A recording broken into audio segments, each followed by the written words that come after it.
जय श्री राम दोस्तों। हमारे श्री राम का मंदिर बन चुका है और 22 जनवरी के दिन हमारे देश के प्रधानमंत्री श्री नरेंद्र मोदी की उपस्थिति में प्राण प्रतिष्ठा कराया जाएगा, जिसके लिए सभी राम भक्तों को अनंत शुभकामनाएं। वीडियो में आगे बढ़ते हुए मैं आपसे कुछ वैसे पॉइंट शेयर करूंगा जो शायद उतने ज्यादा पॉपुलर ना हो। ज्यादातर लोगों का ऐसा मानना है कि राम मंदिर का संघर्ष 6 दिसंबर 1992 में बाबरी मस्जिद के ढांचे को गिराने के बाद शुरू हुआ, लेकिन ऐसा नहीं है। 1526 में पानीपत के पहले युद्ध में इब्राहिम लोदी को हराकर बाबर और उसकी सेना 1528 में अयोध्या पहुंची और फिर राजा विक्रमादित्य द्वारा बनाया हुआ मंदिर ध्वस्त कर दिया और वहां मस्जिद बनवाई, जिसका नाम दिया गया बाबरी। आज से करीब 250 साल पहले राजा जय सिंह ने मुगलों से मस्जिद के पास में मंदिर निर्माण करने के लिए अर्जी लगाई थी, क्योंकि राजा जय सिंह और मुगलों के संबंध बहुत अच्छे थे, पर फिर भी उनके आवेदन को ठुकरा दिया गया। उसके बाद राजा जय सिंह ने मस्जिद के पास ही राम चबूतरा बनवा दिया, जहां हिंदू अपनी पूजा करने जाते थे। पहली बार 1813 में हिंदुओं ने दावा किया कि बाबर ने 1528 में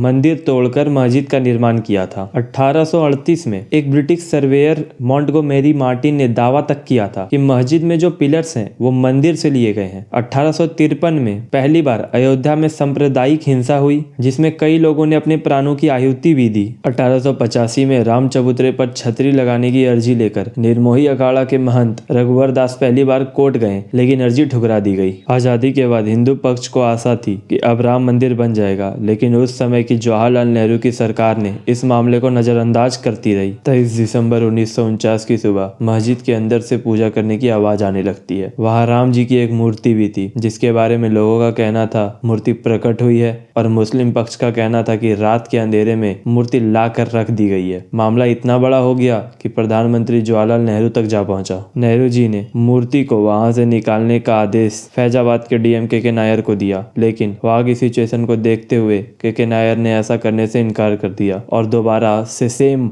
ऑर्डर मिलने पर अपने पोस्ट से रिजाइन कर दिया और सुझाव दिया कि मूर्ति को जाली नुमा गेट लगाकर मस्जिद में ही रहने दिया जाए। नेहरू जी को यह सुझाव पसंद आया और के नायर की रेजिग्नेशन अपील को रिजेक्ट कर दिया गया। 1950 में हिंदू महासभा के वकील गोपाल सिंह विसाहरद ने फैजाबाद डिस्ट्रिक्ट कोर्ट में भगवान राम की मूर्ति की पूजा करने की अर्जी लगाई। उसके 35 साल के बाद भी कुछ नहीं होता है। फिर 1980 में बीजेपी के आने के बाद राम मंदिर का मामला जोर पकड़ता है। 1986 में हिंदुओं को खुश करने के लिए उस समय के प्रधानमंत्री राजीव गांधी ने मस्जिद का ताला खुलवाकर वहां पूजा अर्चना करने की इजाजत दे दी, जिस पर मुस्लिम पक्ष उनसे नाराज हो जाता है और फिर मुस्लिम लीडर्स मिलकर बाबरी मस्जिद एक्शन कमेटी का गठन करते हैं। 6 दिसंबर 1992 में तकरीबन 2 लाख कर सेवक अयोध्या पहुंचते हैं। उस टाइम कल्याण सिंह उत्तर प्रदेश के मुख्यमंत्री थे, जिन्होंने कर सेवकों पर गोली चलाने से पुलिस को मना कर दिया, लेकिन उन्होंने मस्जिद को नुकसान ना होने देने का आश्वासन भी दिया। लेकिन 6 दिसंबर को कर सेवकों के वहां पहुंचने के बाद मस्जिद का विवादित ढांचा गिरा दिया जाता है, जिसके बाद कल्याण सिंह ने मुख्यमंत्री के पद से इस्तीफा दे दिया। उसके बाद देश के अलग अलग हिस्सों में दंगे भड़के और हजारों लोगों को अपनी जान गंवानी पड़ी। आर्कियोलॉजिकल सर्वे ऑफ इंडिया को इस केस के इन्वेस्टिगेशन का जिम्मा सौंपा गया। एएसआई ने अपनी रिपोर्ट में यह साफ कर दिया कि मस्जिद के निचले हिस्से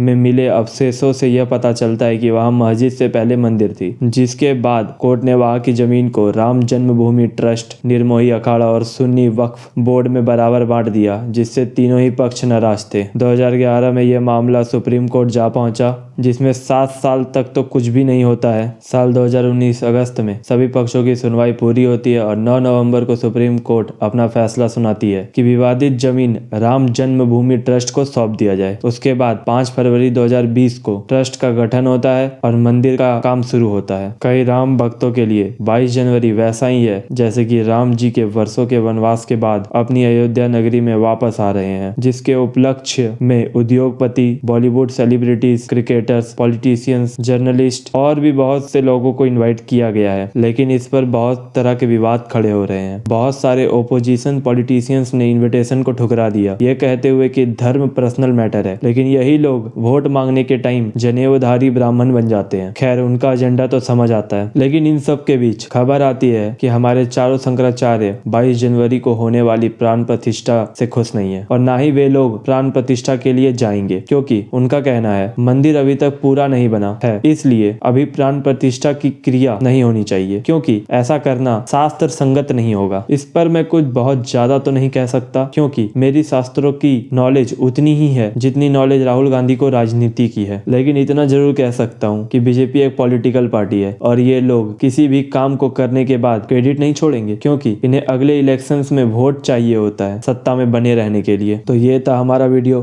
डेडिकेटेड टू श्री राम मंदिर। अगर हमने किसी पॉइंट को मिस किया तो कृपया कमेंट करके बताएं। वीडियो लाइक करें, जाने से पहले चैनल को सब्सक्राइब करें और सभी लोग कमेंट में लिख दें जय श्री राम।